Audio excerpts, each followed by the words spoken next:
Oya, how are you once again?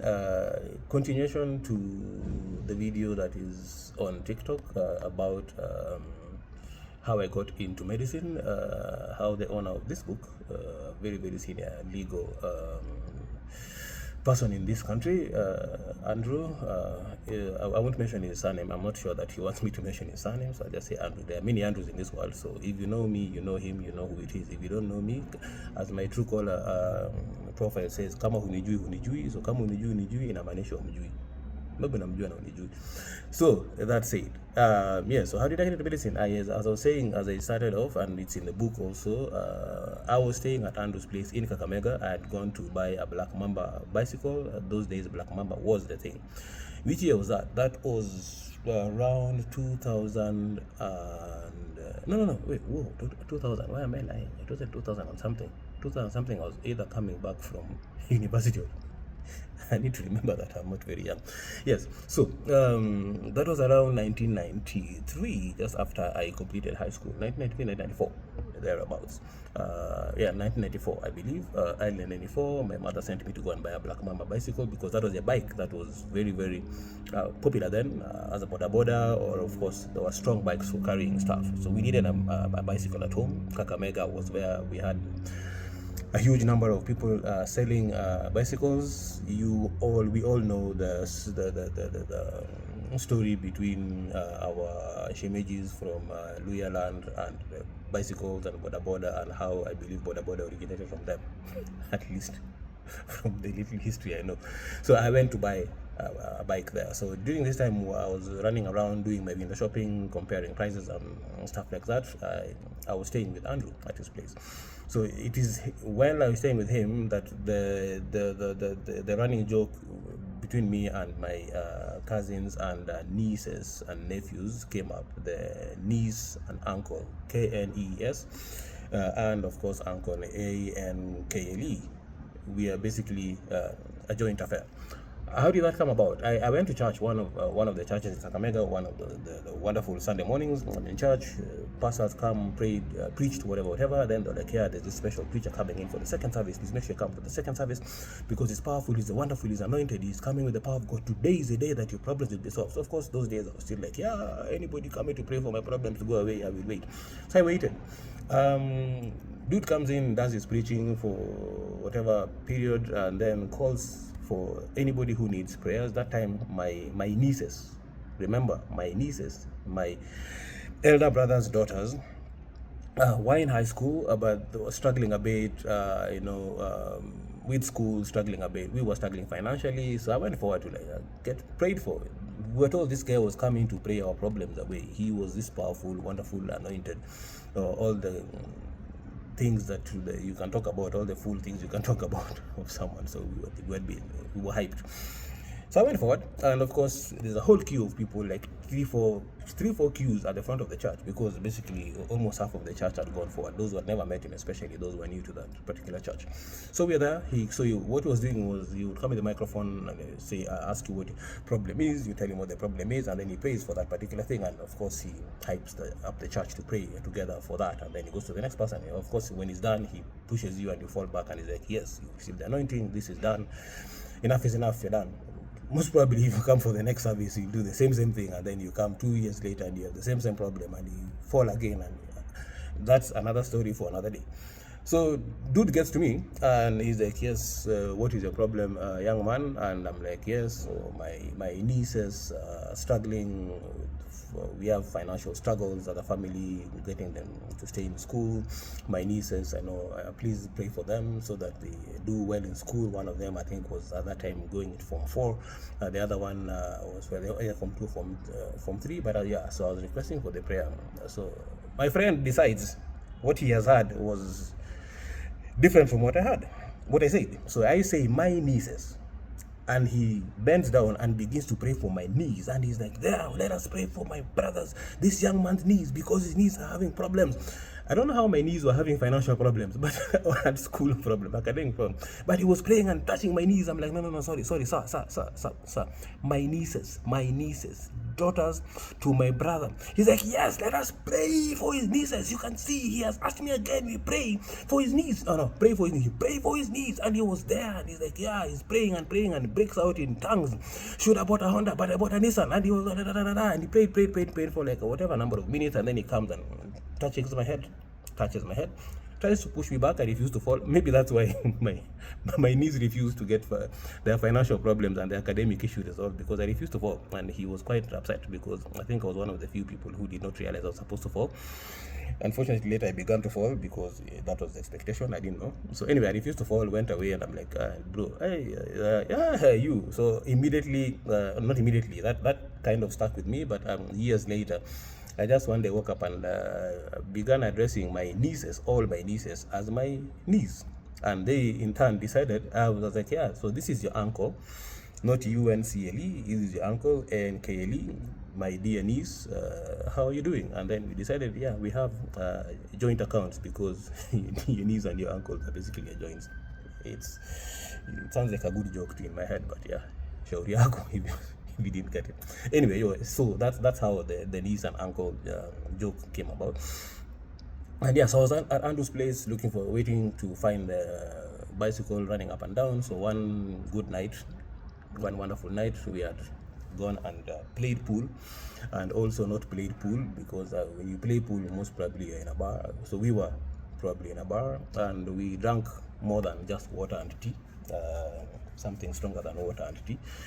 And yeah, so I was quite inebriated. Inebriated might probably be able to walk. I was barely able to walk by the time we got back home at, I think, 2:30 in the morning. I was done. I was, that kind of drinking, and I was still new to drinking, and I overdid, because I'm with these wonderful people, these amazing people who, of course, probably have been experiencing drinking more than me. Andrew is way, way older than me. Big brother.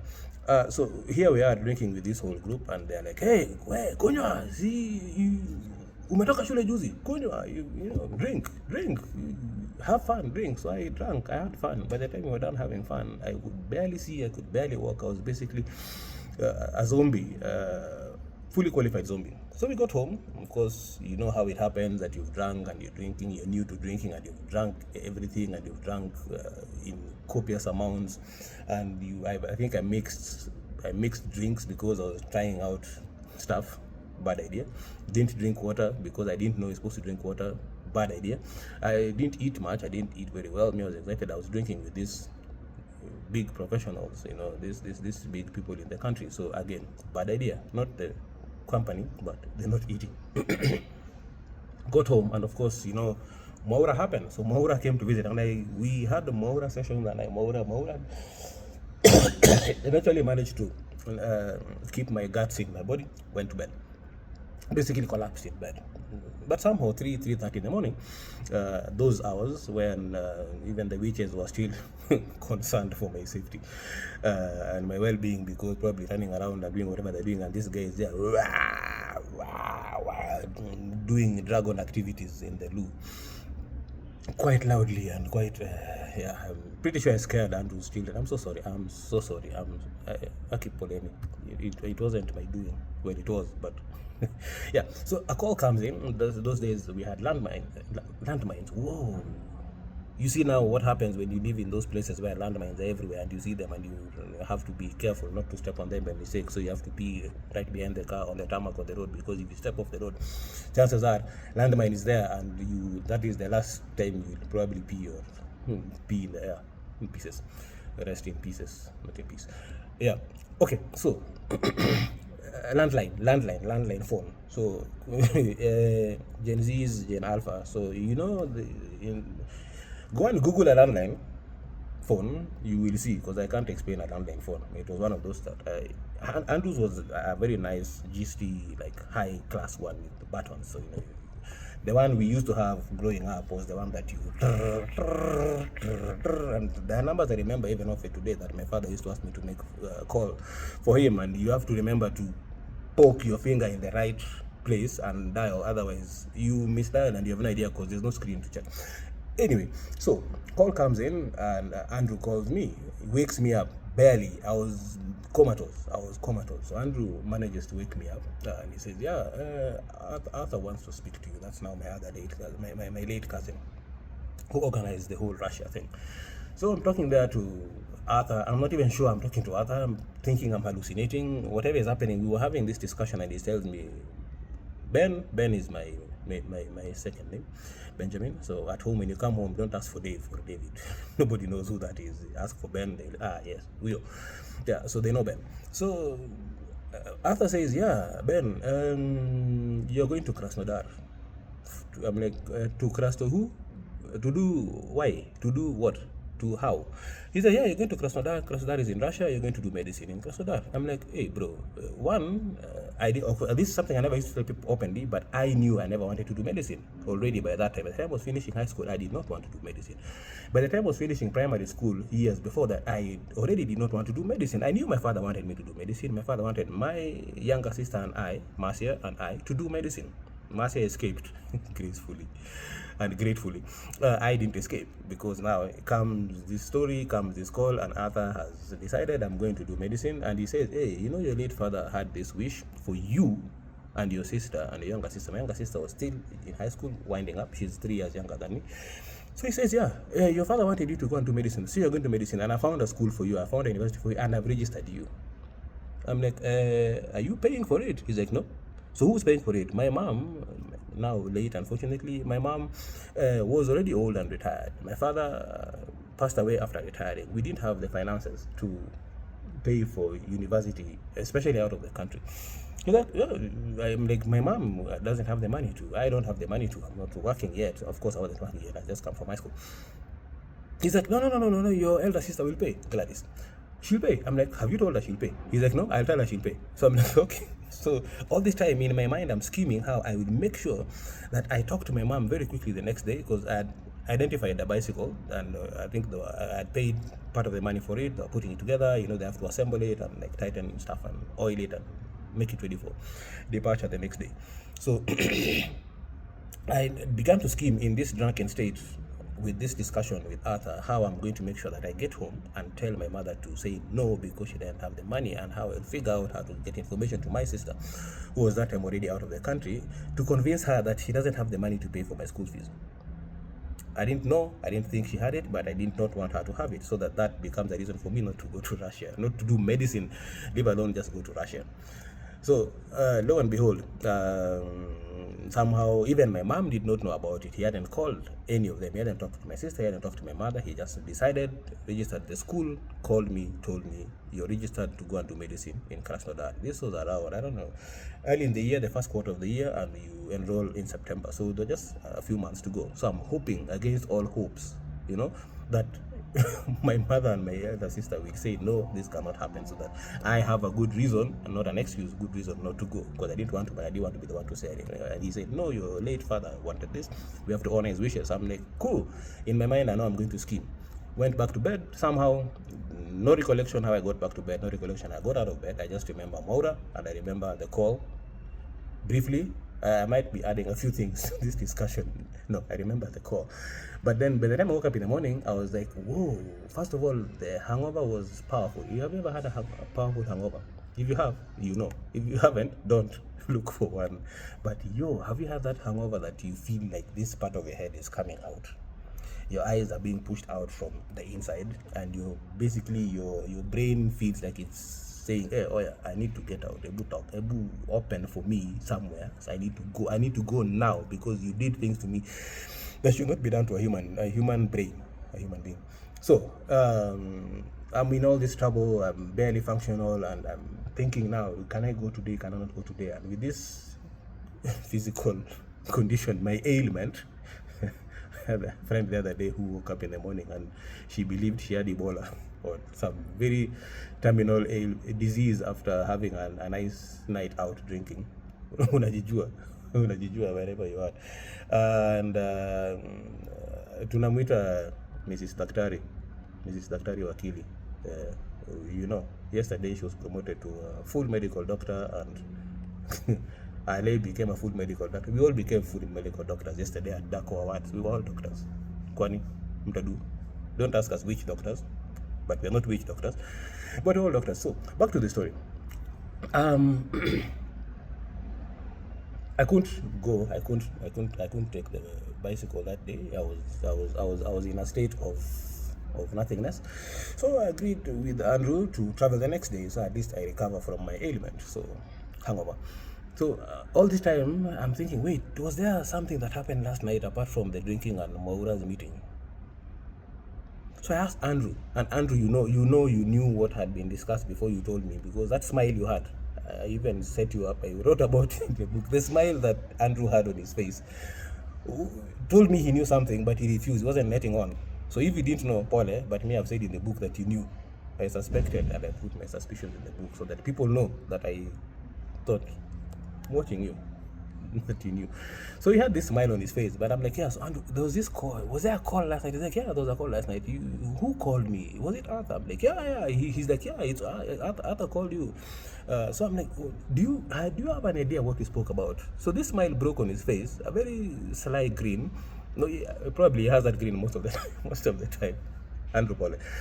But I saw it, but put it past me, and I'm like, okay, what did we say? He's like, I don't know. See, it was your call. You're going to discuss with him. So I'm like, no. I seem to remember that we discussed something about medical school, something about Russia, some place, Krasno something. I had no idea, because that time I didn't even know what that meant. He was reading it to me. I had no idea what Krasnodar was, how it was pronounced, where it was, why it was, who named it, and what was the color of its problems. I didn't even care.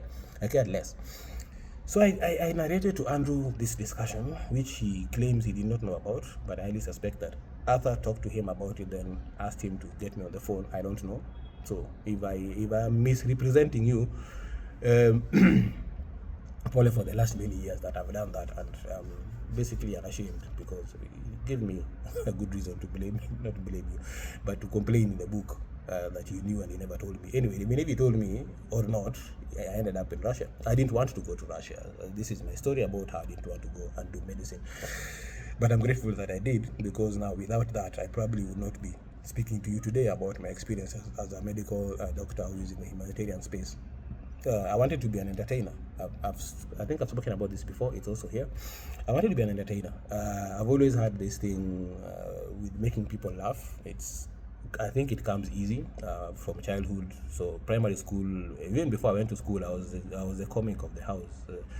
The house clown, so to speak. We would have visitors, and my parents would call me to come and do whatever silly stuff I do, and guests would laugh, and I had no idea. Then later, when I realized that it was a good feeling to make other people laugh, I was like, hey, Dad, I want to be a comedian. And have you ever been whooped?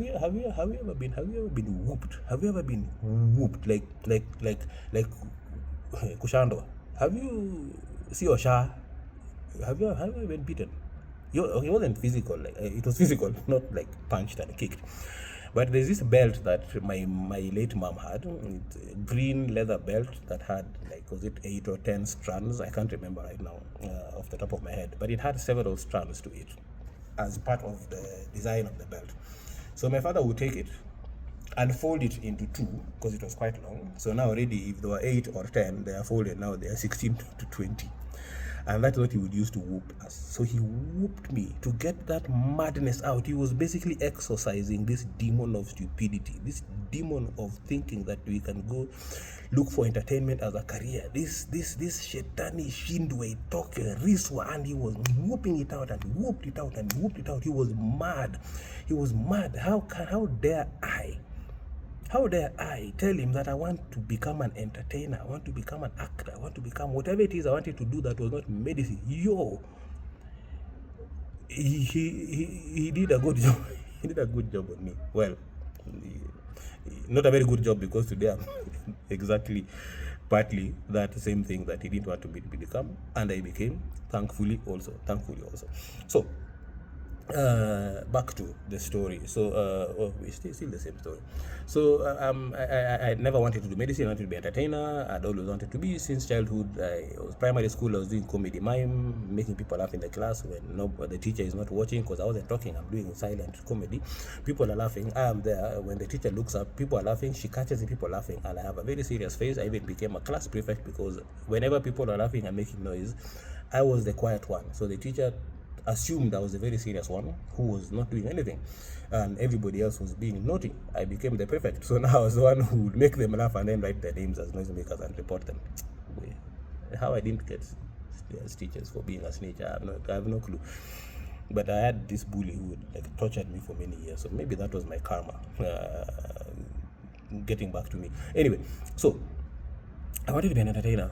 So high school, I went into high school, began doing entertainment, joined the drama club, joined the choir club. So every time basically I was going for choir and going for drama, and we used to go for nationals every year. St. Mary's Yala, we were doing nationals every year for both choir and drama, and I was always in the events up to the end of the term, respective terms for when we had drama and choir, basically first and second term. That term we were doing exams and stuff like that, so we didn't have those activities, but we would have them in the school, and probably inter-school activities, meetings like that. We would do that. So did it in high school. Tried doing comedy in high school. They're like, hey, boss, hey, we don't do comedy here. Even stand-up comedy is not very old in this country. It's quite relatively young, probably. Yeah, for at least 30 years. That's young because I'm 51, but also because it didn't start very many years ago. Stand-up per se, but that's what I wanted to do. I wanted to do mime, which that's already I was doing as a child growing up, and I wanted to kind of infuse mime, but I was like, first of all, it's funny, but no one understands, nobody wants. People understood, but it was now trying a new thing that was an issue. So they're like, Pana, we will not do this. So So I basically put aside comedy. Went to university. As I've mentioned in the book, and I've mentioned I think in some videos, I at some point got depression. This came from the fact that I already lost two brothers by the time I was going to Russia, and I'd lost my father. I don't know whether I would say I didn't mourn properly. I didn't grieve properly as I should have. I don't know how people should grieve. I didn't do it well because it stayed with me. And again, the other thing is that I bottled things in. I used to. Then I kind of stopped in the last few years. Now I'm back there because you need to keep some of your stuff to yourself. So yeah. So even in these counseling sessions of ours where you're the counselor, I'm the counselee, I won't tell you everything. Kwani? No, can't. Hey, you can't just open up and pour everything out to other people. How are they going to see you? Okay, with their eyes, but shauri. So I had bottled a lot of pain, of course, and life happening and ups and downs and things like that. So I bottled all this pain, and I think it broke me by the time I was in university. So get to Russia. Eventually, Arthur convinced my elder sister Gladys, to pay for me, then talked to my mom and convinced my mom that Gladys was going to pay for me to go to university, and eventually I ended up in Russia. In Russia, did the first year, got into second year. Things were good in the first year. First year, of course, a language course, so you're doing fully studying Russian language, because that time there were very, very few institutions in the whole of Russia that had English as a teaching language. Most of them were in Russian. So even foreign students had to study the Russian language for the first year. You had to actually qualify with a certificate, which I have somewhere, probably one day show it to you. A certificate in Russian language. Basically, I could teach by the time I was done. So it was about 9-10 months of that. You're taught the Russian language itself, from alphabet to vowels and consonants, and I, U, the version of Russian. You're taught how to literally write, because the alphabet is very different from ours. Just a few letters that look like ours, but they're different, because like B is V in Russian. The letter B for us is V in Russian, capital. Small b is a completely different letter sound in the Russian language. So stuff like that. If you know, you know. So I'm here studying Russian language, writing, reading everything from scratch, and then we are doing now the basic subjects, so maths, biology, physics, chemistry in Russian, so that by the time we are getting in, because those are the main subjects in the first few years, we get in and we're able to cope and understand and be able to get assimilated easily into the university. Sorry. So yeah, we did that for that year. So the first year went quite well, adapted somehow, not so badly. The cold was cold. But Krasnodar is relatively warmer than other places, so Krasnodar rarely ever hit -5. In my stay there, it hit 26 once, and that was a shocker for everybody because it had never hit that low ever by the time we were there. But then again, after that, I think occasionally they've had those very crazy temperatures. We'll talk about that either later today or in another video altogether. My life in Russia, that might come. So before I forget, so Humanitarian Chronicles is this YouTube channel where I am on, also at Dreadlocked Doctor. My main channel at Dreadlocked Adem Wasambla, and at Dreadlocked Doc, at Dreadlocked_doc is also available. So I'll be posting here for the humanitarian stuff. I'll be posting a link or the video there just for purposes of ensuring that it's available, and snippets will be on TikTok and other social medias. Call it social media, my socials. So please watch, share, like, subscribe, and let people join us for these sessions. I need more of you to be counseling me as I rant to you. And please comment, let's engage, let's chat. My link tree is in the description, email address, how to connect with me, and of course, send me a message. I'm happy to tell you more. I'm happy to help you if any of this helps you, or figure out together how we can, how we can help you, how we can help each other if there is a need for that. So where was I? Now you see you've asked me other things and I've forgotten. You see now, I blame you. Russia. So first year was cool. Cool literally. Much cooler than here, way colder. The minuses are, of course, temperatures we don't have in Kenya. But anyway, it was good. Managed to go through. Occasionally I would have all these flashbacks of the stuff I told you about, the deaths of two of my brothers by that time and my dad. So really things had been happening, and it was quite heavy, and we had lost my grandparents, I had lost uncles, aunties that I loved very closely, cousins. But this one was hitting much. It was hitting closer home because these were my blood, my first relatives. By the time I hit second year, I went into second year quite well, doing very well. There was this thing about the Kenyan students. We were doing well. We were doing very well. I mean, when we were in the same class, we were basically the top in the class. So there was Maxwell, there was Caesar, and then there was me, and then everybody else.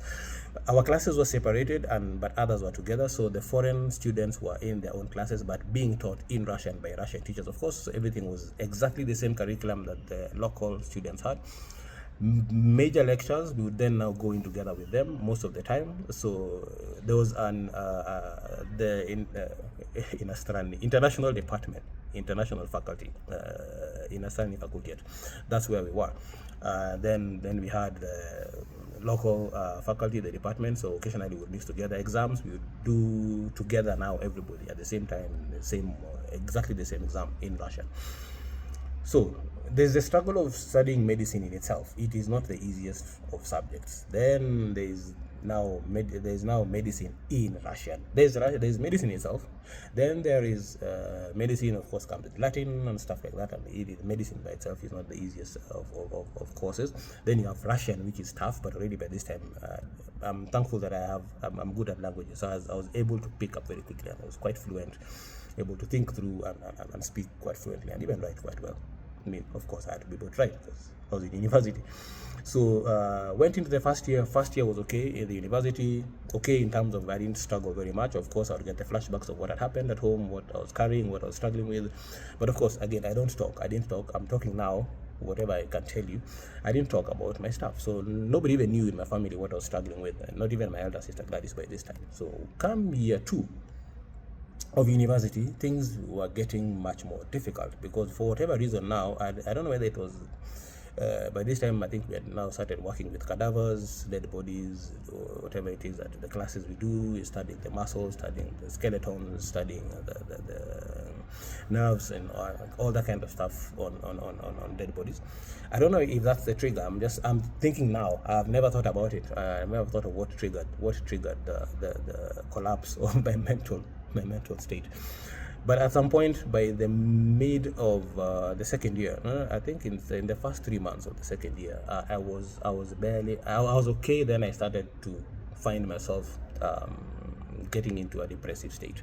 I didn't know that was what was happening. I started drinking much more. I would get to a point where I'd just go and buy a whole bottle of vodka, go to the house and just drink myself crazy, just drink myself silly and collapse, and then wake up the next morning and go to school or whatever it is, but wait for the end of the day when I would take another good drink and just black out. And I didn't know what was ailing me at that time. I just knew I was in pain. I knew I was in a lot of pain, mentally, psychologically, whichever way locally you want to put it, but I knew I was in a lot of pain. That's all I knew, that I was in pain. It's now many years later that I realized I was grieving my late father and my late brothers, and probably all the other griefs that had been accumulating in me.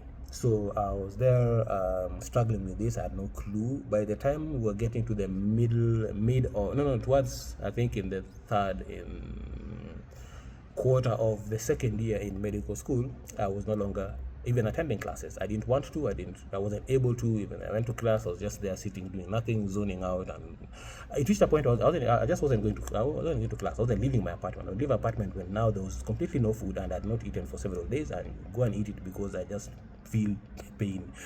But this other pain that I was struggling with, I had no idea. I just knew I was feeling bad. I didn't want to talk to people. We were living with Maxwell and Caesar in the same apartment. It got so bad that they moved out. They couldn't cope with me. They didn't know what was happening to me. I didn't know what was happening to me. They didn't know what to do. They moved out, and I understand them. I've had now later in the years to deal with people who have depressive states and those kinds of mental states, and it's not very easy to deal with them. I think they were not coping with me. They didn't know. We were all students in the same class. We didn't know about this. By this time, we had not even begun studying psychology, so we had no clue what was going on. Anyway, long story short, in this particular scenario of my depressive state, it got to a point where the dean of the faculty called me, and she just said, "Hey, David, something is amiss, right?" I was like, "Yeah, what's happening? You've not been attending for weeks on end. You just don't come to class. You exams come up, you're not even there. You don't come." Like, you know what? I have no idea what's happening to me. I don't feel like I want to. I know I didn't want to do this anyway. And I think I told about, how I was forced into doing medicine. I was forced to come into Russia. But she was like, "You know what? We only have two choices. Choice number one is to expel you from the university. If you ever want to come back, you can come back and re-enroll afresh if we expel you. If there's a chance for you to, get some kind of arbitration to come back if you expel. The other choice, which I think I need to give you, that's what she was telling me, is that you take a break. Go and sort out your headspace, sort out your stuff, and then come back and redo the second year. After whatever period, redo the second year from scratch, and let's see how it goes." Because I told you, in the class it was Maxwell, Caesar, and I, or Caesar, Maxwell, and I, or sometimes me and then in all subjects basically. So then suddenly I'm not there. Even when I come to the class, I'm unavailable. I'm out of stock. I'm out of service. When exams come, I was flopping and I didn't even care.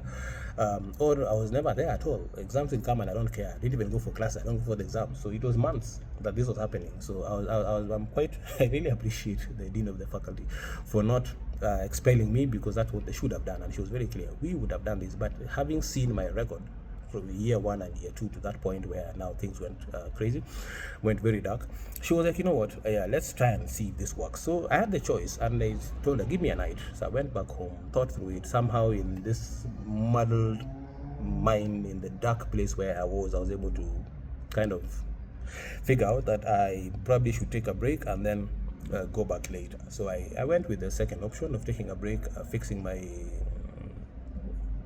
darkness, getting the demons out or whatever it was that was bothering me, and then coming back. I had no idea what it was. I still, by this time, had no idea what it was, what I was going through. I just knew I was in pain. So I called Gladys, and I'm like, "Yo, Gladys, so this is the position, and it's been going on." And Gladys, thank you, because Gladys just said, "You know what? Come to me. Come to where I am. Let's spend time together, pray through this, work through this, figure this out, and then once you're ready, you go back." So she's the one who's paying my school fees. Remember, she's paying my school fees, she's paying for my upkeep. Basically everything was her, and it's not like she didn't have her own responsibilities with her son Patrick, and other responsibilities at home, taking care of my mom, taking care of my younger sister Marcia, taking care of nieces and my nieces and my nephews and lots of people. She's an amazing person. She needs to get an award for a humanitarian of the century or whatever it is. But thank you, Gladys. So Gladys says, listen, let's figure this out, come. So she's still in all this, bought me a flight ticket, and went to be with her. Stayed with her for I think 3 or 4 months, trying to figure out in this darkness that I was, what it was that was bothering me. It's later that I realized the pain was coming from the losses, several losses that I'd had, but of course now the 3 losses in the family that were very close to me, and we were quite close. I was close to my brother. I was close to my, in as much as my dad was super strict. He was hilarious. I was telling someone yesterday, both my mom and my dad were hilarious people, so they would never blame me. I don't know why they didn't. Okay, it was a career thing. No one thought entertainment is a career. But yeah, I came from them. I came from their loins, and they gave me all their craziness and put it in me. So the sarcasm I have comes from my mother. The hilarious stuff I have comes from my father, and basically they poured that into me. So here I am, with Gladys, trying to figure out all this stuff was happening. And so Gladys was just patient. She was like, you do you, let's figure this out. So we prayed through it. I didn't again, it was only her I was talking to. I didn't even know about having talked to a counselor by that time. So I just being in that safe space just allowed me to slowly get out of the darkness. In this time, Gladys had no, it was on TV. It used to pop up on TV, I think, once every week. There's this guy called Michel Cortemonge. He's a French Canadian mime artist.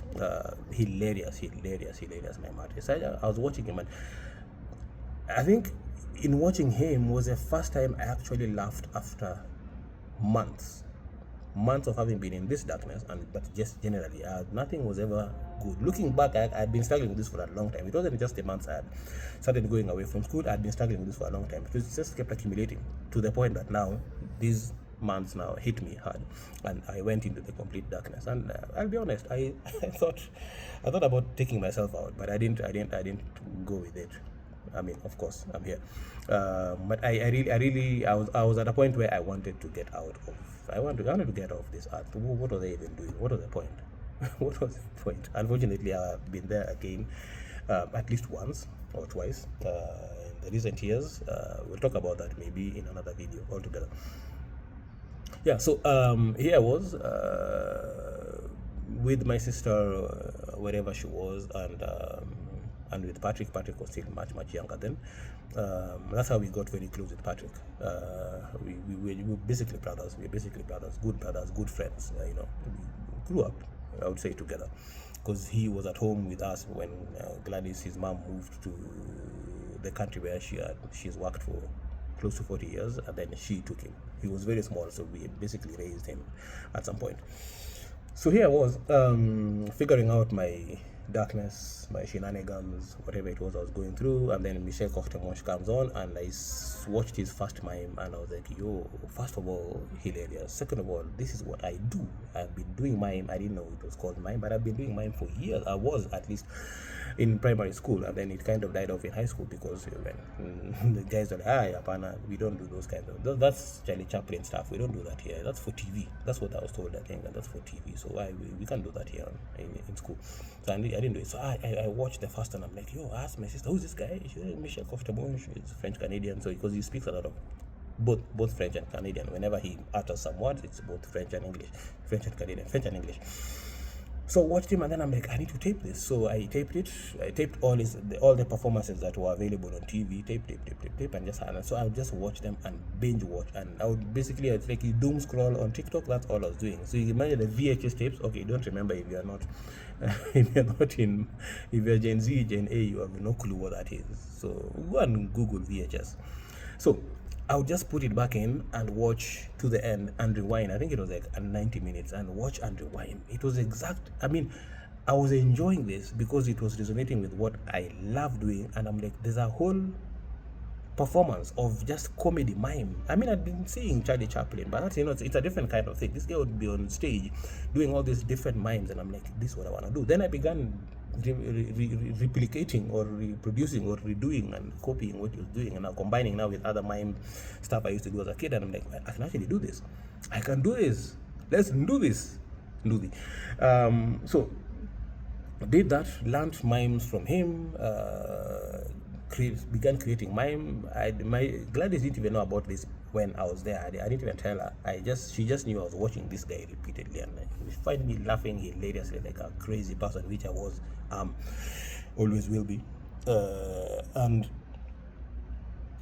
eventually I got this into my system, and by the time I was now telling Gladys I was ready to go back to Russia and start my second year afresh, it was laughter that got me out. That's why in my first published book, The Power of Passion, I talk very passionately about laughter being the best medicine, and not just because it's in the Bible, but because literally that's what got me out of my dark place. Now there's this reality that we know, we've lost many, especially stand-up comedians, many entertainers, to unfortunately taking themselves out because of depression. And it is true. When we're in the darkest places, we probably create the funniest of stuff, funniest of content, funniest of jokes, because we are trying to get this out. We are trying to find a light with this. So we are making you laugh, hoping that we get a light out of this. Sometimes it doesn't work, unfortunately, and that's where now there's the need for proactive mental health support for everybody. In my particular case, I talk about humanitarians because that's what I do. For humanitarians, for emergency responders, we don't have that proactively anywhere where there's someone specifically just for humanitarians, for responders, because it's okay. And I have nothing against psychologists, psychiatrists, counselors, mental health support staff who occasionally are there to help us when we are out of mission, for example. But it's a different ball game if the counselor, the psychologist, the psychiatrist, the mental health support person has been in conflict, either in the same one or in a similar one, has been in a disaster zone, has been in an outbreak zone, struggling with what we have struggled with, and they know what we go through. They know basically the steps, the stuff we go through and how we carry this. Then you can relate with this person at the same level. When you're telling them, listen, I have not been sleeping. For example, I went to bed at probably 6 in the morning, and I was out of bed by 8. And that has been my routine many times. The other night I did the exact same thing, and that's common. Insomnia is my friend, not my friend, but is this guy who just this relative, this bad relative that comes and never leaves. So that's me and insomnia. We're just there. So won't relate when you say you can't sleep. You can't sleep because you're seeing flashbacks. You can't sleep because you're getting triggered by a loud sound outside, and in your mind it converts to an explosion. Yes, these are learned, these are studied in terms of theory, but the practical part of this is, if you're not in it, you would not know what someone goes through. That's my opinion. It may be wrong, it may not be wrong. I'm hoping to now soon go and actually do mental health as a master's, so that I can probably be the change I want to be, as Dr. Festus Modime said in the podcast, Daktari ya quick one. Salute tena. Dako words ilikuwa bien by. So be the change that we want to see. So I will hopefully do that in the near future. So watch this space. I'll probably stop now ranting and begin now listening more to other people, which I do. That's what I do. I listen to other people, but I don't want people to listen to me. So this, as we're discussing the book, we're not discussing my problems. Eventually I went back to, I was done, told Gladys, I now feel, I think 4 or 5 months down the line, I told her, now I feel better. And still, even now, that by that time I was saying I feel better, I had no idea what it is that had brought me all this pain. It's later that I figured out what I was struggling with, way later. Now when we did psychology in university, later. Now, over the years, I began looking back into the stages of stuff I've been in, and then I figured out what had been happening then. But then I felt better. So laughter is the best medicine. That's why I say in The Power of Passion, the first book that was published that I wrote, I talked about that a lot, and I think I have it here also. I have it here. I don't think so. But anyway, yeah, it's something that I believe actually works. And the other day, by the way, we were with very, very good friends of mine, Madam President, Daktari, with whom we were the other day at the comedy event. We went for this open mic with Punchline Comedy, and they'd just come out of a wedding planning preparation and the wedding on the 14th of February, Valentine's. So all the weight of the year, probably preparations and all that kind of stuff, had still been sitting on them, and they didn't have our place to vent. So I invited them for this event, and they came, and we had a blast. We just laughed and we had fun. And Daktari told me, yo, this is what I needed. I didn't know, but this is what I needed. And then he asked me, why did I know about this place? I told him, but he didn't know me. That's why he didn't know this place. So that's what I do. So we have our local Wednesdays, every Wednesday, to go and watch open mic, and of course, and paid shows, of course, with Punchline Comedy and probably others. But at least Punchline Comedy is my drug of choice. So yeah, laughter has been a thing for me, and a thing that I hope and want to bring to people, because I know what it can do. I know the kind of good it does for people. So I'm hopefully going back onto the stand-up comedy scene soon. We'll see how that works. Yeah. Watch this space. So felt better, said I can now go back. We agreed, and Gladys was like, you know what, I'll sort you out. Get your ticket, go back to Russia, pay your school fees. And I went back to Russia, and went back to this dean of faculty and told her, hey, I'm back. And she looked at me and she was like, yo, dude, you look better. You actually look better. I'm like, yes, I feel better. And she's like, so, see, the deal was you come back and you back top of the class. I'm like, yes, that's the deal, and I know I can do it now. My headspace is clearer, corrected, fixed, I think. And yeah, went back in, and of course, kama kawaida, top of the class again. And of course, by this time, Max and Caesar had gone ahead of me. Of course, they'd gone ahead because I had missed a year, so they're a year ahead of me now. Nevertheless, good stuff. They're also here. There's a story about them. I think I'll talk about that in another video. There's a story about Max and Caesar here. A very good story. It involves food, but it's a very good story. Food and misunderstanding words, misunderstanding pronunciation of words. So back to depressed, not depressed. So went back to Russia, enrolled afresh back into university, but now in second year, and went, and things were better. I was in class and things were better. My friends are noticing, teachers were noticing, I was noticing, and I was much better. But I kept watching Michel Courtemanche, and I got this, this pull to stand-up comedy. It had never been a thing for me before that, and of course Kenya, it wasn't a big thing until recently, last 30 maybe years, 20, 25, 30 years or so. It wasn't a big thing, so I didn't have it until now. I began watching Courtemanche, then I began watching other comedians, other stand-up comedians, and so I just got hooked onto that. So this one time, walking in the corridor of the university, and dude pops out of one of the rooms. He just literally jumped out. Max was the head of the comedy club of the university. So comedy is a big thing in Russia. Still is, I believe. I haven't been there for over 22 years now, so I don't know, but yeah, it is still a big thing even now. So we were in this, there's a club called Cavern. That Cavern is what it's called, Klub Veselik Inakhotchili, Klub Veselik. So my translation is the club of the cheerful and creative. I think that should be the correct one. What I put here is another one, but nevertheless, shauri yenyu na shauri yangu na shauri yao. Yeah, so he was the lead of the Cavern Club of the university. It's so big, or at least it was so big then, that the university was paying the club members, those in the club, for representing the university in big events. So the university was paying a stipend for that, for making people laugh in the university and across the country. And at the same time, then that club would be called to do gigs. We had standing gigs in particular clubs where we just go and do stand-up comedy. So that also paid. So we had some small money, not very much, but some small money coming in.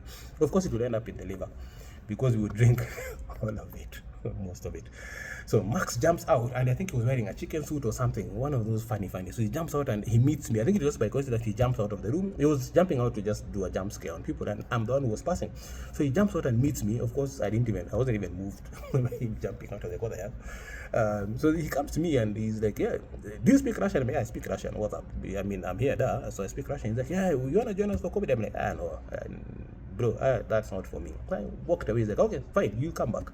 I walked away, he walked away, he went and did whatever he was doing, his shenanigans. There was an event coming up, so they were doing, this was, I think, was part of like, like a preamble to the event. There's an event that the school had every year, a kind of cultural event or something like that, and now all departments would come and do something, and then every year, so year 1, year 2, year 3, year 4, year 5, year 6 would come and do a particular thing. Every talented person had it. This was a whole day event, but the pinnacle of that event was now the KVN club. Club Visoli Hidauchi, the comedy club of the university would now come and do, I think it was like a 30-minute piece. They would combine the best content from the year before of all the events they've done and bring it onto stage. So this time it was like a preamble to that. I think like a week or two after this was the event. So all this Max was doing and the team would be doing, they'll do comical stuff and they'll do weird stuff in the corridors just to like remind people, listen, this thing is coming up, and yeah, we're getting ready for it, and remember, we'll be there. And so that's what everybody would come for. So people would come in the morning and watch everything else but wait for the comedy thing, the comedy part, like a specific professional comedy part. So he jumped out and talked to me. I walked away, he walked away, then went home, and I'm like, you know what's the worst that would happen if I joined this guy? Maybe if I went in and they said no, that's the worst that would happen. They would say no, and I continue with my life, come back and continue watching Cocktail Motion, whatever. But this time, there was nothing about stand-up comedy that was in my mind as a stand-up comedian or as an actor doing comedy or whatever it was. It wasn't part of what I was thinking of. But so Max comes to me, does all this. I walk away, go home after classes, and that night I just could not sleep. And I thought to them, like, you know what? What's the worst? I tried to remember the room where they were. Went to that room. I'm like, yeah, so this crazy guy jumped out yesterday. I can't remember, I don't know his name, but he was like, you come here. So they were rehearsing, they were doing rehearsals. They were rehearsing, and we are there. I'm watching what they're doing. So he's like, yeah, come in, have a seat, let's see what's up. So I say hi to the guys. Of course, I'm speaking good Russian, and that impressed them by itself. They didn't know what I'd come to do. I'm like, yeah, can I watch? I would like to see what's up. He told me yesterday to come and check. He told me I would come back, and I came back. So I'm there sitting and watching. So they're doing rehearsal. So there's this particular piece they were doing that is about a Cossack man and wife, and there's something they're doing, saying comical, and then the wife begins to sing one of those Cossack songs, and the husband is supposed to dance the traditional Cossack dances, the ones where you actually dance, go down, and you're squatting and you're throwing your legs in the air. So Oksana, who became my acting comedy wife for all that time, was now the wife of my very good friend Nikita. So Nikita was the husband in this particular skit, and with Oksana. So Nikita was struggling a bit with the dance, and I'm watching and I'm like, I actually do this dance. I don't know why I was doing it at home. I love to dance, kind of, with my two left legs. So I was here watching this, and I'm thinking, I know this dance. I've done this dance at home, and I can actually do it. And at that time I was quite nimble, I was quite flexible, I was strong also. I began going to the gym. I think by this time already I was doing taekwondo and other martial arts, because a lot of racism, a lot of bullying, a lot of potential assault was happening that time. So I actually was training aggressively to defend and protect myself.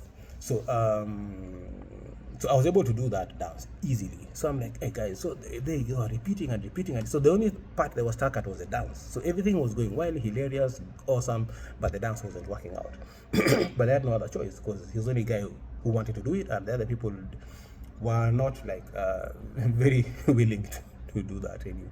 So I'm like, hey guys, mind if I try? Oh, like, So you see how I look. You see how I look. There is no way I look like a Cossack. so of course the assumption is, if this guy is obviously not Cossack, obviously not Russian, why would he even know the dance? I'm like, yeah, you know what? See, if it works, it's not working for you. So if it work for me, what's the problem? Let me try. So he went in, and I said, give me the cue the music. So the music goes, Oksana begins to sing, and I bust a move. And I killed it. I killed this room of comedians, and they were like, this is what we need to do. This is the one. And Nikita was like, yo, bro, first of all, take my wife. Second of all, you mean Tishto? Bratan, Tishto. Afigate. Okay, use the other one. Yeah. Afigate, Tishto, Blin. Daladna. Chuvak, Tishto. So basically, he was shocked. Go and translate. So that was basically the reaction in the room. It was amazing, and I was like, yo, that's a feeling. That's a feeling I think I want to hold on to, and I want to keep bringing to myself when people are amazed and mesmerized and discombobulated and flabbergasted and overwhelmed with joy and laughter and happiness and whatever it is that comes out of that kind of thing. And now that feedback to me is, that feeling of, I've made somebody happy, even if for a moment. So I was like, yeah, I mean, I see a dude. Like, dude, we're not discussing, by the way, you've joined us. That's how it happened. You've joined us, you are now one of us, and you're in this event. So you learn the lines, and already by the time they'd been repeating, and the dance at learned the lines. They're very simple lines, by the way. So I'd learned the lines, I infused some of my madness into them. So that again was a thing, because I was able to even inject my own stuff, my own comical stuff in Russian just by watching what was happening. So they were like, yo, you know what? You anyway, you are ours. You didn't know, we didn't know, but now we know. So we do this. I'm like, cool, why not? So he told me about the event. I'm like, yeah, I've been hearing about it, but yeah, so what? I didn't attend the previous year because I'm like, what are we even going to attend? Probably my depression had not seen a reason to. I don't know, but I had no interest. So we do our preparations. I do whatever I do. I have this comedy mime piece which I put in another part later after this, and a week and a half or so, 2 weeks later, the event comes in. Oh, was it the same week? I can't even remember. I don't remember what I wrote here because I wrote this 2 years, a year ago, 1.5 years ago, and that time my memory was better than it is now. I think the one after the 50 took my memory away. I don't know, maybe.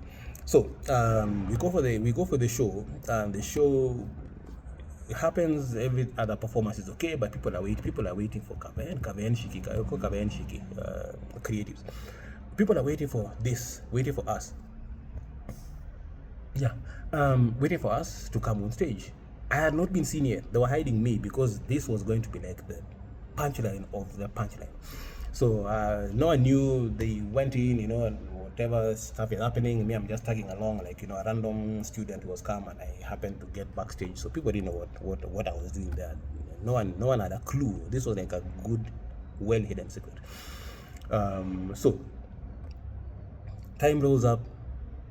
We hit the stage, the team hits the stage, and so of course we're doing the different skits. So our skit was the last one. We actually put it last intentionally, so that it is a punchline. So we were the punchline. We had the punchlines for the jokes, and then I was now the punchline of the day.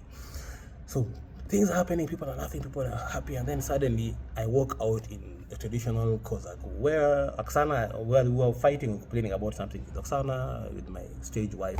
So she walks out and she's complaining about something. I walk out after her, back and forth. So of course people are like, wait a minute, if you close your eyes, that guy sounds like us. But if you peep, if you open, he is not like us. But why is he sounding different? Is it what is it called? Lip syncing. People were shocked. So of course the room went quiet for a second, and then an uproar. We had to stop for some minutes. An uproar. It was applause, it was crazy, and it was screams and everything that you can think of in an event where you've killed it. You see, I'm looking at me, I'm looking happy. I'm almost tearing up. Wait, I'm tearing up. Yeah. Now remembering that, I've never talked about this. I wrote it in the book, I never talked about it. So it was an amazing feeling for me, an amazing feeling for us as a team, because this had never happened before. They had always hit and killed the room. They had always blown the roof off. But they had never had this. I had never had this in my life. So it was amazing. We had to stop for a few minutes for the uproar to cool down. They had to be calmed down after like 3, 4, 5 minutes. We were like, no, guys, let's continue the show. Allow us to continue the show. But some of them were like, no, this is not happening. Yeah. Okay. So, see, I told you I've been ranting to you. So, see, I just cry. Whew. Yo. The hell? I just triggered myself. I'm not posing. We are watching this. You are watching this. We are going through this together. Yo. Hi. This is the time when you want to say the F word. You can't. Not because I can't, but I don't want to. Wow. Okay. That's crazy. That is crazy. Damn. What the heck? What the heck is happening? So, let's continue the story. I hope I don't cry again. Whew. Yeah, so we're here doing this, and everything is amazing. We are having fun. So we've calmed the guys down. We haven't danced yet, haven't we? We've just done our back and forth fight. We've been quarreling with Oksana, with my wife on stage. Then she begins to sing, but then I told them I have a surprise for them apart from that. So I went and practiced part of a song, told only Oksana backstage, and then I was going to now belt out my tunes at some point, which no one knew, not even our guys knew. So of course she begins to sing whatever she's singing, and then I sing, and then I sing a few stanzas. Again, uproar, but now we have to continue because you can't now stop in the middle of a song. Okay, you can, but we were like, you know what? We won't keep stopping. We'll never finish in this show. So uproar, and we continue. Oh no, we kind of slowed down because again now the uproar, they won't hear the words we are singing, and then even the words were part of the joke. There was a joke in the song. So we calmed the guys down. We did this, and then now the dance part came, and I busted this move. Come on, bro. Hey, you're 51. You can't be crying. Camera. What the hell? Busted out the move, and but when Nana went down and I'm doing that, throwing my legs in the air from a squat and my hands, and I'm doing whatever it was, the show ended. I didn't even do my mime. That was the end of the show. We couldn't control the guys. Whew. It was an amazing. Let me take a sip of coffee. Maybe that will help me stop crying.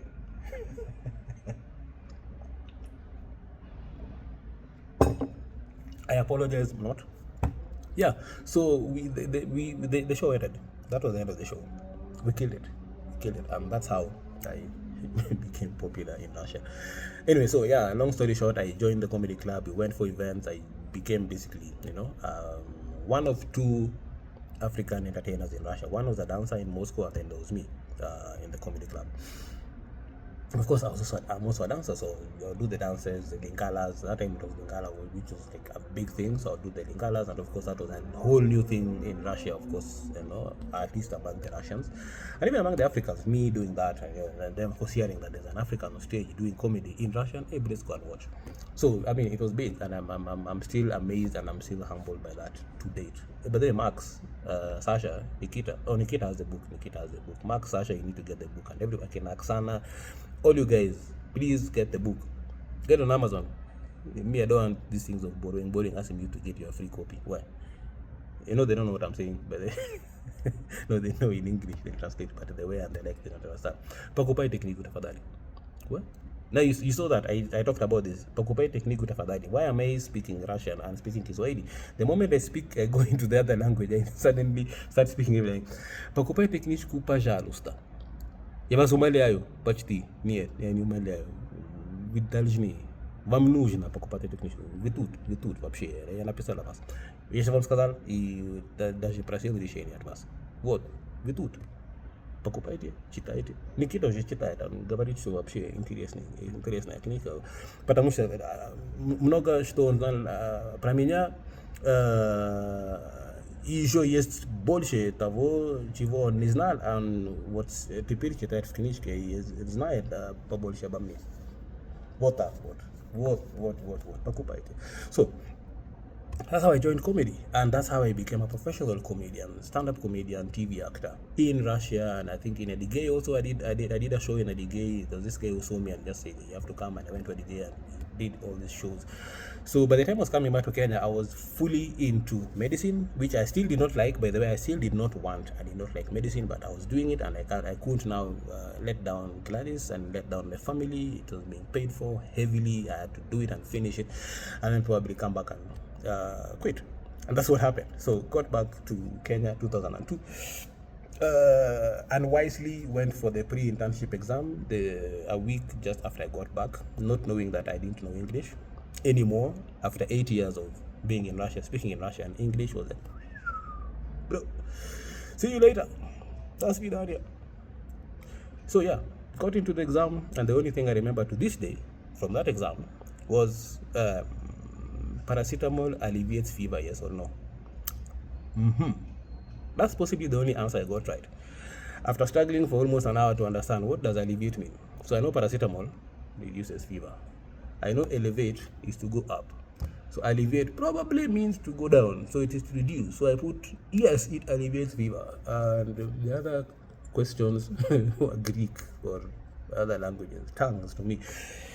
I failed miserably. Went for the practical part of the exam. I was able to look at the patient, read the patient's diagnosis, read the patient's notes, find out about who you'd see your patients before the exam, and then now the lecturer, the teacher, the examiner will come and talk about the patient. So I was able to understand everything about the patient, translate it to Russian, understand it better, translate it back to English. That part was okay.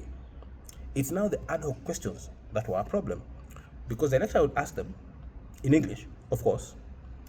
It would enter my mind as noise, synthesize it, convert it to Russian, understand it, but then now it refuses to convert back to English. That's where the problem was. So this lecturer was with me. He's like, yeah, he asked me the question. I'm like, I struggled. Then he's like, he translated to Kiswahili. Now that was even worse. So now it was Kiswahili. I had to translate Kiswahili into English into Russian, and then it refuses to come back to any other language apart from Russian. He's like, tell me in Russian. So I spoke it in Russian. I gave him my answer in Russian. But the problem was he didn't understand what I was saying. So that wasn't useful. Tell you, I left that exam having failed miserably, went home, and decided, by the way, see, I'm an actor. See, I never wanted to do medicine. See, this is for my dad and Kina Arthur and Kina Gladys and Kina Mother and Kina... Bro, in fact, I quit. I didn't know. Me, I quit. I quit. Told Gladys about this, that I'm done, by the way. Me, my first love has already been acting, so I'm going back to acting. So she was like, okay, so do you? But now I can't support you in following an acting career again. I've finished supporting you in your medical career, at least in your medical academics, and then now you want to switch careers. You'd have to go back and like figure that out. But now I can't anymore because I have other responsibilities. So yeah. So 2 years now, that was now 2002 to 2002, the whole of two. And I came back mid 2002, so 2002, 2003, 2004. I decided, what, I'm going into acting. I had no clue how I was supposed to do it. So I just walked to the National Theatre. I'm like, hey guys, my name is David. I'm an actor. I do comedy mime. Hey, boss, yeah. That thing you said, we don't have it. By the way, we don't have that drink here. We don't have that food here. We don't have that guy. At the comedy who? Hayuko. He's not here. So finally, see, you go and ask Nani if he knows comedy mime, who that is. I went and talked. I talked to people at National Theatre. They're like, that thing. Now that we kind of understand what you're saying, I'm like, Charlie Chaplin, they didn't know Gokta, Charlie Chaplin, that kind of stuff. I'm like, yeah, oh, that one. Go to Alliance Française and find out there's Victor Bear there doing their stuff. So maybe them do a lot of comedy and comical stuff, French, Kijaluo, and whatever. So you go check out with them. Maybe they might kind of like know how to do this thing. Make this drink called comedy mine. Went to Alliance Française, not far, walked across. Also popped into Goethe to check there, the German center. They told me, I met Victor Bear. He's like, hey bro, that's a good idea, but hey, Upper Kenya, but Upper Africa, we don't have that thing. So it's quite tricky. So I'm like, so what do I do? I've just come. Yes, you went to National Theatre. I'm like, I've just come from National Theatre. What am I going? I've had this same discussion at National Theatre. I've spent days there. They sent me here. Like, you guys, they told me you guys do. See, you do. See, if you don't do, we do. And they're like, sorry, I'm still. Yeah, I'm in post-crying mode. Wait, that was a bad one. Never happened even in my counseling sessions. Wait, I told you I'm my counselors. I'm your counselee. Mutajupanga. Yeah, so Victor Bed is like, oh, by the way, there's this group called Malamuzi Players. And then they work sometimes with Dancing to Space. So you go check them out. Maybe, because they do a lot of those kinds of contemporary dance and those kind of things where it's a lot of artistic, a lot of use of the body, for the dance. And they're like, yeah, see, you do mine, and they do that, and then you go and that, and you that. So I'm like, so. And by coincidence, Jeff Shigoli was at the Alliance Française, just doing whatever he was doing. I don't know, maybe they're planning for a play or looking for a space. I have no idea. I can't remember what he was doing there. So he's like, but there, so we talk to Jeff. Jeff that time had dreadlocks. He was like long locks. So of course for me, I'm like, this guy, Jamaa Madre, ras lazima jue, na kama jui tutajua na yeye pamoja iko nini.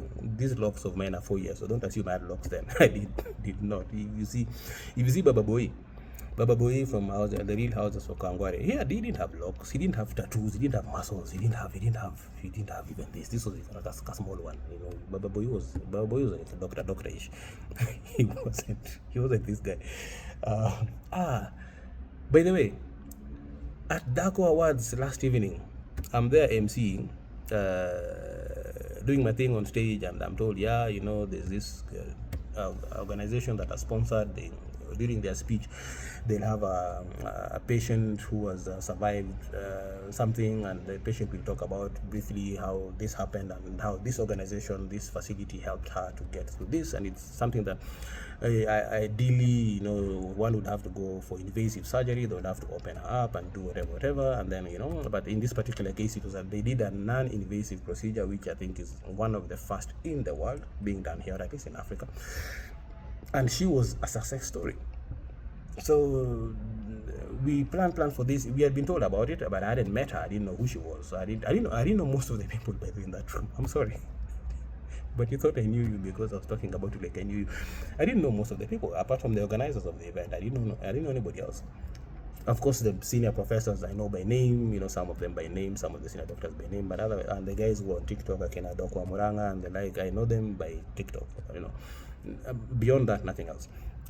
So I'm on stage, and then I'm told, by the way, so when we were now planning how to go and have the sponsors speak, and then this lady will speak when this particular sponsor, after the particular sponsor has spoken, and I'm told, so we have a challenge, because the lady in question doesn't feel very well. She's been traveling. She just came in from the US for this event, and the travel has kind of like messed her up, and she will speak, but she's not able to come on stage. Even the guy who was speaking on behalf of the organization and was to now bring her on stage didn't know it was that bad. So by the time he went on stage and talked, and then he's like, Benta will come and speak to us, and I'm like, no, she can't come, we'll bring the camera. I told the camera guys, when it's her time to speak, then everything will come zoom into her.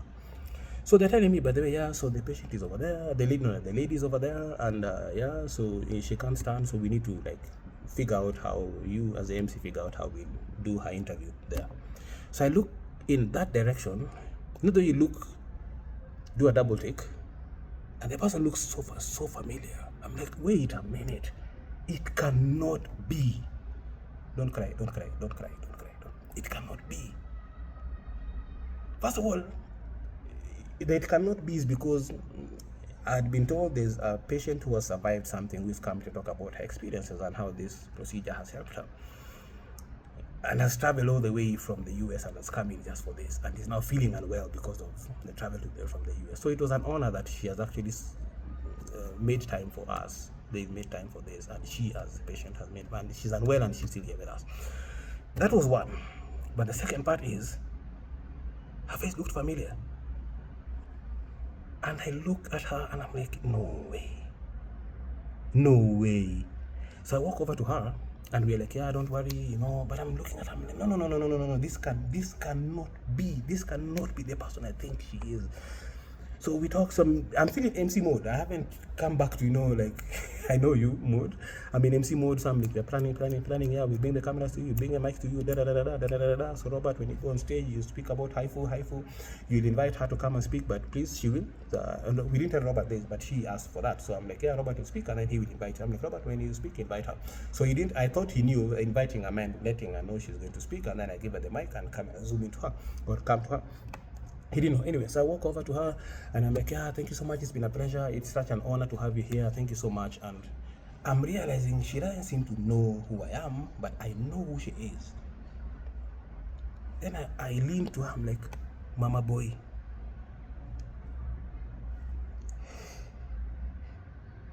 Today I'm an idiot. Why am I crying?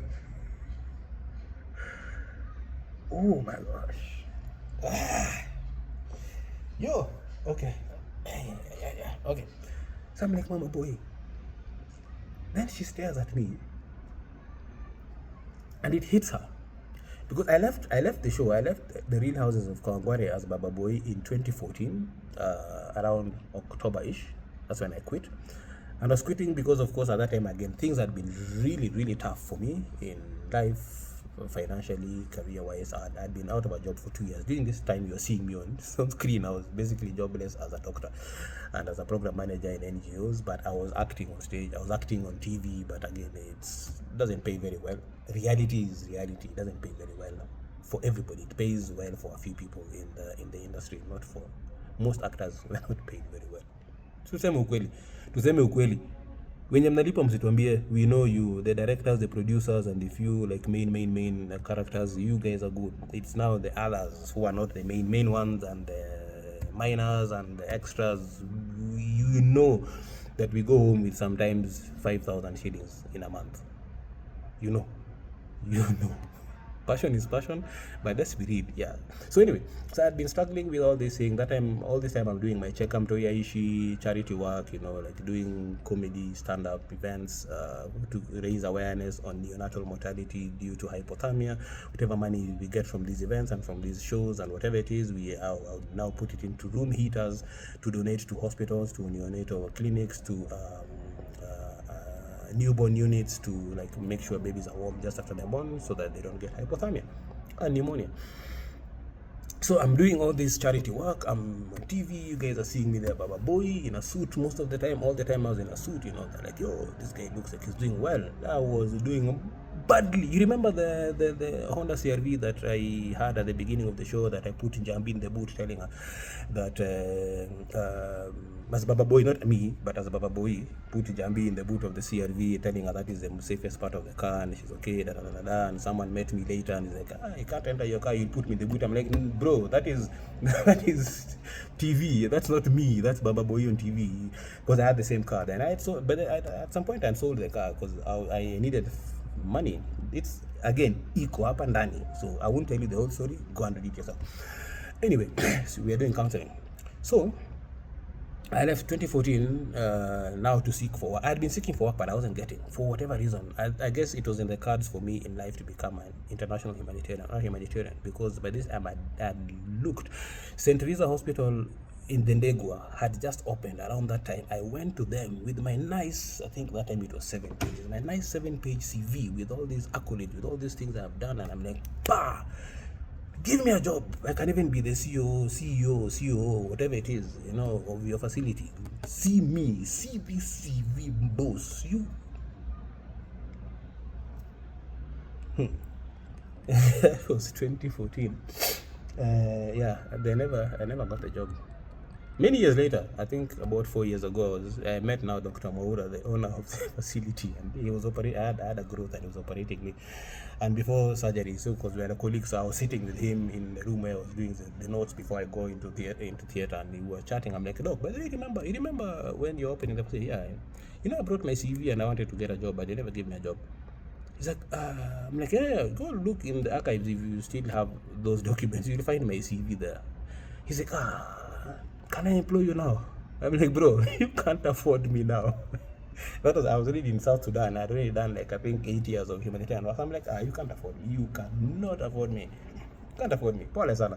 Anyway, So back to the story. So left 2014, eventually I went for Ebola response. You see there's those videos are on my channel, on this channel, the Humanitarian Chronicles. They're also on my main channel. You'll see the interview that I did with Robert Nagila prior to Ebola response, and then I went for Ebola response in 2014, November 14, specifically 2014. We were jetted off. I was the medical coordinator of the team of the Ebola treatment unit, and the whole team that we were with. We had a big team coming from Africa, or East Africa at least, Uganda, Tanzania, Kenya. And we had some South Africans in the team. It was an unfortunate event where we had this guy from, I can't remember which country, but total racist, neo-Nazi, Nazi, whatever it is, with all the tattoos and all the behavior and all the insults. And he showed us Pepe. That's why my contract ended, because I was fired for reporting the racist events, and the people who were heading the organization did not like that I reported this. And of course I was told, hey, you can't be here, you're talking too much. They threatened me. I was threatened and told, if you keep on reporting these things, we will deal with you. And I kept on reporting these things, and they dealt with me. Good thing is that now when they're dealing with me, they also had to fire the bosses who had been covering up the racism, because it had gone up the chain, up that one. Yeah, anyway, that's a story for another day. No, wait, that's in the book, but also partly, but also, let's see, we'll have a time when we'll just be removing the gloves and just punching people and saying the truth. Find anything I'm not talking. Me, but I'll be revealing things very soon. Yeah, so I hadn't seen Mama Boy, my TV wife, since 2014 till yesterday. So I whisper Mama Boy, but I realized she didn't seem to know who I was. And then she says, wait, when is Baba Boy? So of course we hug, whatever, cry. And then she tells me she had no clue who I was. All the time I was on stage emceeing, she had no clue who I was. I walked over to her. I had been talking to her, like, I'm planning. She had no clue who I was. You remember Baba Boy? Baba Boy was slim. Baba Boy was muscleless. Baba Boy was flexible, more than I am now. Much younger. Short hair, trimmed beard, very short beard. No tattoos, nothing like what I am today, what I have today. So she's seeing this guy on stage emceeing. I think she walked in and the introduction had been done, so my name had been mentioned at the beginning of the show. She came in a bit later because she had just jetted in literally from the US for the show that evening, yesterday evening, and was coming in. So she came in late, so she had no idea who I was, apparently. So she's seeing this guy on stage, a medical doctor, dreadlocks, doing all these jokes, calling people up to the stage, nominees and doing my stuff. No clue. Walked over to her, no clue. The locks, the tattoos, the two muscles were not there in 2014 with Baba Boy. So she says, when I whispered, it is the voice that she knew was Baba Boy's, not the person. I'm about to cry. You're not crying. Keep it in. Meza yo machozi. We're good. She told me it's the voice that she heard when I whispered Baba Boy. That's what made her remember that this possibly is Baba Boy. Then now she looked at me and she's like, it's you. So I met Mama. Come on. You can't be crying like this, but men don't cry. Grown-ups. I don't know. Yeah, so I met Mama Boy yesterday. After all these years, I met Mama Boy in the most unlikeliest of places, and it was a blast. We had fun. We'll be catching up again. So of course we talked about our divorce as a couple, because when I left the show, the only way they could get Baba Boy out of the show was that Baba Boy and Mama Boy divorced, and Baba Boy went to do engineering, because Baba Boy was an engineer. I went to do some engineering works in West Africa during the Ebola crisis. I actually went to West Africa as a medical doctor. For the Ebola response. So I met Mama Boy.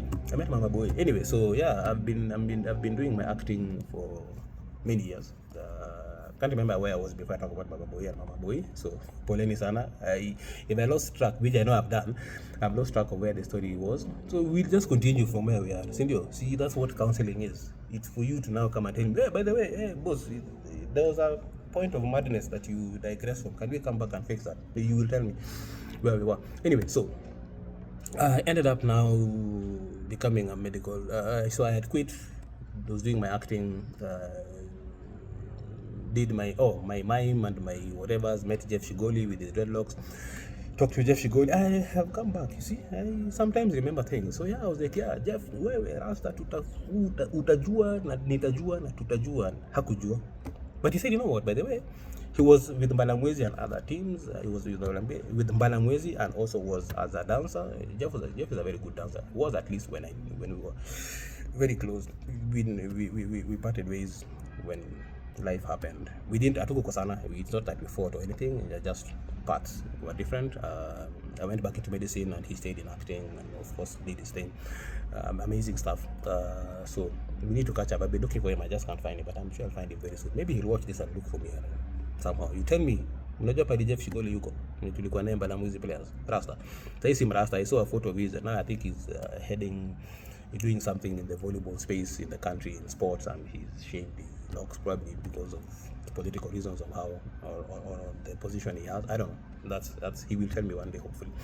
So here I was with Jeff. Jeff says, you know, by the way, we can see how to fit it in, because we in Mbalamwezi work with Dance into Space with Matthews and Diego. Mbalamwezi that time was led by Mudamba, and he was like, yeah, let's see. So I think 2 or 3 days later, we met with him at the National Theatre, introduced me to Mudamba, introduced me to Diego, and we're like, yeah, and already they were working on some kind of stuff. So they used to merge Mbalamwezi, of course, as the acting part of this collabo, would do, the plays and skits and poetry and stuff. That's how I ended up finding myself also being a thespian and, a lot of stuff like that.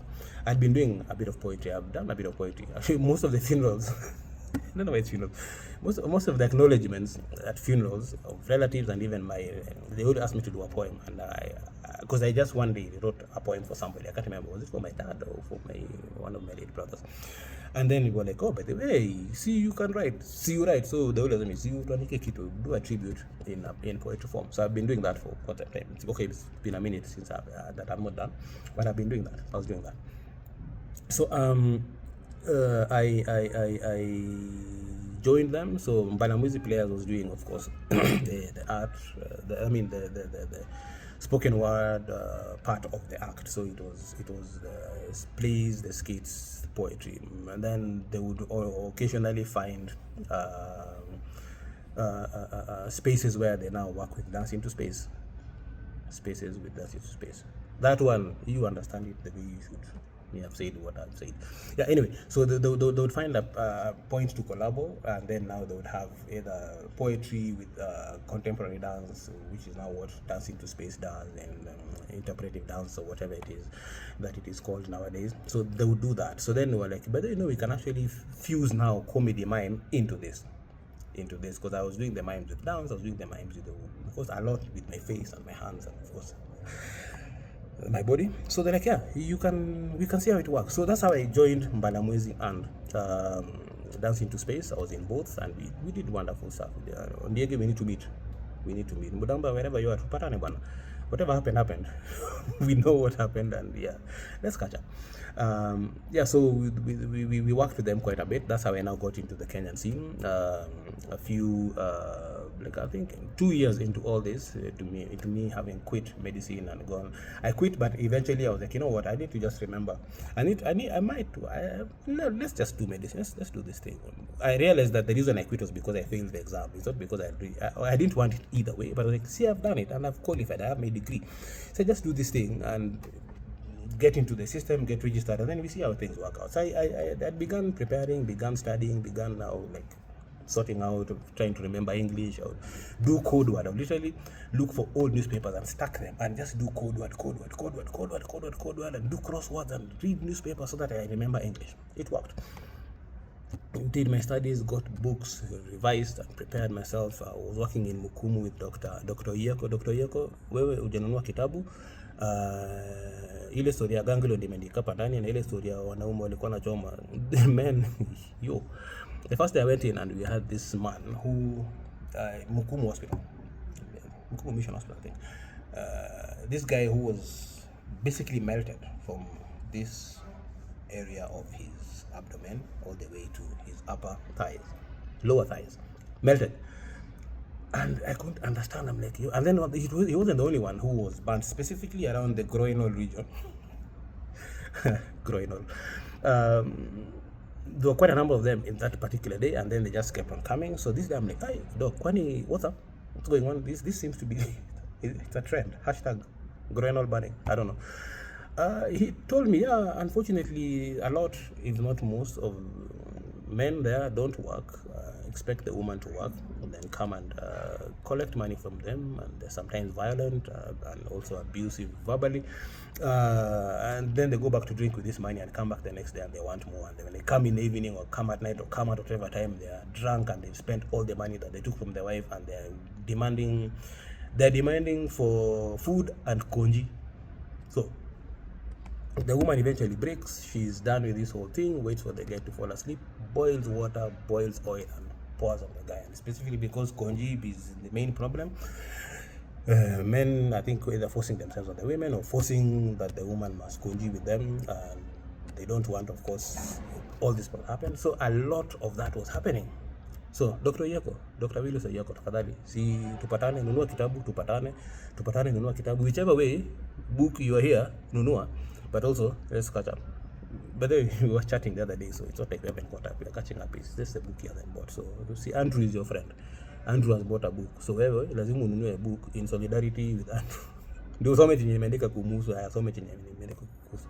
Anyway, so I was with Dr. Yeko in Mukumu Hospital, did practicals there because I didn't want to work in Kenyatta Hospital. I actually worked in Kenyatta Hospital for quite a while in this period. So whenever we had downtime at the National Theatre performing, I would go to Kenyatta. When I was in Nairobi or when I was in Kakamega, I would work with Dr. Yeko in Mukumu Hospital. So I practiced, prepared myself, did the exam. Nobody now knew. It's Marcia, my younger sister, who paid for me. There's a registration fee. There's a fee you have to pay prior to the exam. She's the one who paid for me. I told her, you know what, sis, and I didn't want to tell Gladys. That time I don't tell my mom. I was like, you know what, yeah, because it wasn't easy. The moment I said I didn't want to do medicine, this one you read in the book, things went bad in the family. Things went bad for me in the family, and emails were being written with me CC'd in them, and the people are discussing how this guy is stupid, how this guy is mad, who would quit medicine, this thing that his father wanted, this thing that our father wanted, our patriarch wanted, and this guy quits and goes to do something stupid like acting. What the is this? They didn't put it in full, but that was basically the implication of what they were saying, and I was CC'd in all this communication. Then random relatives would come from wherever, people I had never known even existed in life. I never knew their relatives would be called, and I'm called and made to sit with them, and now they come and ask me, can I explain what is this madness I'm hearing? And I'm like, nigga, oh sorry, I don't even know you. What the hell? Why are you in my life? Why are you in my face? What are you talking to me about? Do you know me? Do I know you? Are we? Are you we? Are we you? I had no clue who these people are. I just know them, yeah, but I'm so and so, and Nani has told me to come and talk to you. What is this? The guy traveled all the way from wherever, and has come to now chastise me. He never met me before. I never met her. I come to I reached a point I'm like, don't summon me for this BS. I can't. Anyway, so all this time I'm practicing, I'm preparing for the exam, also acting at the same time, and then during this time somebody plastered an advert at National Theatre, auditions happening for a TVC. That's all they said. I asked Jeff, so what does this mean? Because I'd been seeing them, but I was like, I didn't know what a TVC was. I didn't know what a TVC meant. I never bothered to ask. I didn't want to go for auditions. I was kind of busy with the Mbalamwezi and Dancing to Space, but very, very broke. Not kind of, I was totally broke, but kind of busy. But I'm also preparing for exams and all that. I sat for the exam, passed. It's Marcia who paid for me. That's why Marcia, wewe tuko naye pamoja. Whatever I can do for you, I will do. Cross oceans, do for you. She knows. She can tell you a story one day. And even Gladys and anybody in my family, whatever I can do, I can do. It's an amazing family. So, did the exam, passed, kept it to myself. And I was waiting for the internship summoning or the letter to tell me which facility I was to go to, which eventually became Meru. So in this time, this thing is passed on the wall. I asked Jeff. Jeff said, it's a TV commercial, so they're doing auditions. Just pop in and do. You won't get, but just go. Kwani, what's up? I'm like, yeah, so let me try. It's being on TV is one, it's not new, but two, it's also desirable at some point. So I went to, was it somewhere in Westlands? Somewhere in Westlands, yeah, Westlands. Went to this place. There was no Google Maps, so you look at the direction there, where whatever it was. Took a matatu, got off, walked, found the place, the road and the building and the house number. Found the place, did the auditions. Eventually, that's how I became the ever-ready watchman, the one who leaves the torch on the tree, goes home to sleep, the torch is hanging there, the owner of the house opens, sees the torch swinging, is like, oh, the guy is at work. Thieves come, jump into the compound, the torch mulikas them, they're like, yo, there's a watchman here, they run out. That was me also. So those who don't know that version, so I come to whisper to you, name me the watchman, and then my voice tells, because he wasn't talking, so you don't even know. Maybe if I do this, you'll see. I think that was a smile that guy had in that advert. So I was the watchman, the ever-ready watchman. That's how I got the ever-ready watchman thing. So yeah, later I passed my exam. I auditioned for Maspidi. For which show? Why am I forgetting? This show keeps. Makutano Junction. I auditioned for Maspidi Makutano Junction. I got the role, but now the day I was supposed to go sign the contract, my letter came for internship. I didn't sleep that night, weighing the two options. Eventually, my decision was, let me just go for internship, because I also waited for this for like 6-7 months. Let me go do this acting, and then it was a pilot. We were auditioning, and then and the guy was like, you know what, we're auditioning, we'll do the pilot. If the audience likes it, the show will continue. If it doesn't like it, the show is cancelled. So I'm like, now I join this and I go for this, and it fails, the TV part, and then I miss my chance to go and do my internship. And it's crazy. Now it's worse. Now there are people who have completed, doctors who are out there who cannot get into internship stations. It is bad. Dr. Lee is my co-MC yesterday. We will be having a discussion, probably a podcast, talking about how jobless doctors are, and medics and humanitarians out here. There are actually people. I've been out of a job since August last year. So August, September, October, November. Wait, I'm forgetting my months. August, September, October, November, December, January, now February. Yeah. Wow, it's 7 months. Yes, I've been out of a job for 7 months. That is my composition. Even with this, I'm jobless. I know that I'm not searching. I'm searching actively, and I'm still jobless. Well, there's something hopefully coming up soon. I'll let you know. When that happens and where I'm going to be. Again, another war zone or post-war zone. Maybe it will be post-war by the time I get there, but currently it's hot there, quite hot. Yeah. So now I've talked about jobless, that I forgot what I was saying. So anyway, I went back to the director, and I remember when I was auditioning, he asked me, so what do you do? I'm like, yeah, I'm a medical doctor. He's like, I'm a what doctor? Which doctor are you? Which doctor is acting at the national? Which doctor is here jumping a gig in Aminata? Which doctor are you here looking haggard with your old shoes that have holes under them, and you've had to put nylon to stop water from seeping in? That was actually true. Which doctor? So I came back and I said, bro, so that contract, wait first. You see this one, this letter here. Let me so I can floss my book. You see this letter here. What do you see there? Dear Dr. David Ozambla, registration number A5443. You have hereby been selected to go to Meru District Hospital for your internship. He was like, yeah, you mean kumbe it wasn't a joke? I'm like, no, I don't joke. I do, but I wasn't then. He was like, okay, unbelievable, but you know what? Do you? I told him, yeah, the decision is to go and do medicine. One day we might meet again. I'll come back. So that's how I missed out on Maspidi and found myself in Meru. The advert began to run. The ever-ready advert began to run when I was already in Meru. I didn't have a TV, so I had no clue it was running until patients walked in. Maybe it was women. We were in the clinic, outpatient clinic, and the way we were seated were, I think, 3 doctors or 4. So I was seated right opposite the door where they come in through. So the first 2 patients already were being seen. We just walked in. So 2 patients came in. They just walked to their doctors. They didn't pay attention to me. Then this one lady who was supposed to come to me, so of course it meant she walks in and she's been told to go to the Dr. Wasambla, and he's right there. So she walked in, opened the door, walked in, looked at me. I saw her eyes open wide, pop out of the head, like, you know, when you see cartoon, and then her jaw dropped. Literally, she picked it up and she burst out laughing and ran out. I'm like, first of all, are you sick? That style of running is not the sick one. But second of all, I had no clue why she was running. I had no clue why she looked at me shocked and then burst out laughing. And I'm hearing screams and people are now, hey, name you. And then there's chaos outside, and so people walk out. So I didn't know Meru then. I don't know much now, but I didn't know Meru then completely. Then suddenly, there was one, I think Dr. Mutugi, was there. Was it no, Dr. Mutugi was ahead of me. Dr. Mutugi was my mentor in internship. He wasn't in the clinic that time, but one of the fellow interns was a Meru. So he's hearing the conversation outside about a watchman. That watchman you saw on TV. So you've seen the watchman on TV. That's the translation he gave to me. I think it was Dr. Mushiri. I can't remember. It must have been Dr. Mushiri. So he's hearing that. The watchman on TV. Hey, ever ready, watchman on TV. Then it hits him. Wait, this dude looks familiar. Then he's, wait, doc, are you the... That's what's causing chaos. It's you. I'm like, well, yeah, it's me. So chaos now erupt inside the clinic with the doctors. I know the patients who were there suddenly are much better because the watchman is there. That's why in the book there's a topic there. Is the ever-ready watchman a doctor, or is a doctor ever-ready watchman? Because is it me, is it not me? Am I a doctor, am I not a doctor? Am I a watchman, not a watchman? Because when I was doing the advert, someone actually came to me. I was waiting on the bike, waiting for action. In uniform, the guy came and said, "Hey, boss, unajua nini? Watu wakulipe, wanataka watu wabaya, watu kufanya hizi mavitu za kipindi, watu wabaya sana." He thought I was one of the watchmen in the estate and I was being misused or used for that. I told him, bro, I'm an actor.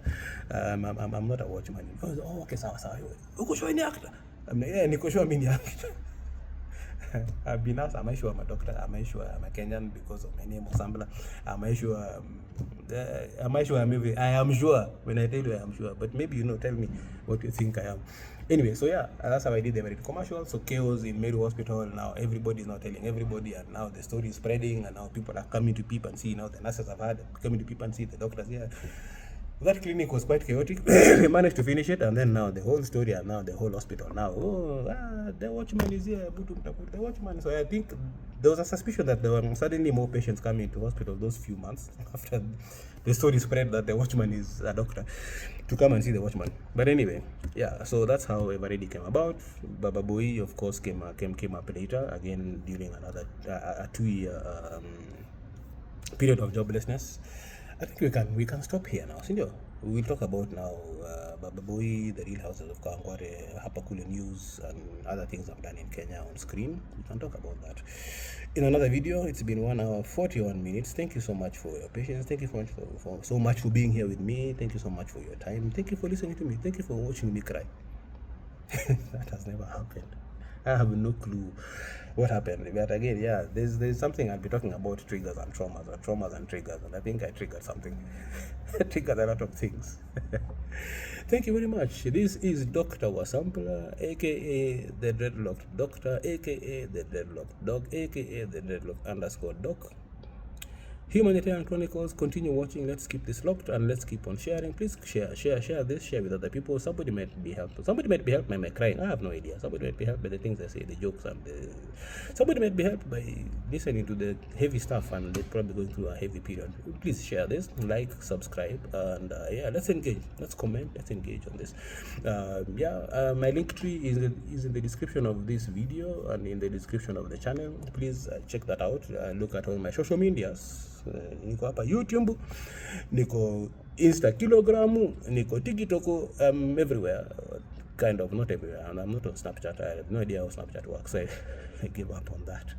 Threads, Instagram, Facebook, yeah, find me there. Let's catch up, let's engage, let's talk about this, and we will see you next time in the Humanitarian Chronicles, where I come and whine and cry and tell you my shenanigans, and you listen to me and don't talk back at me. You're rude. I'm not kidding. Adios. Thank you very much.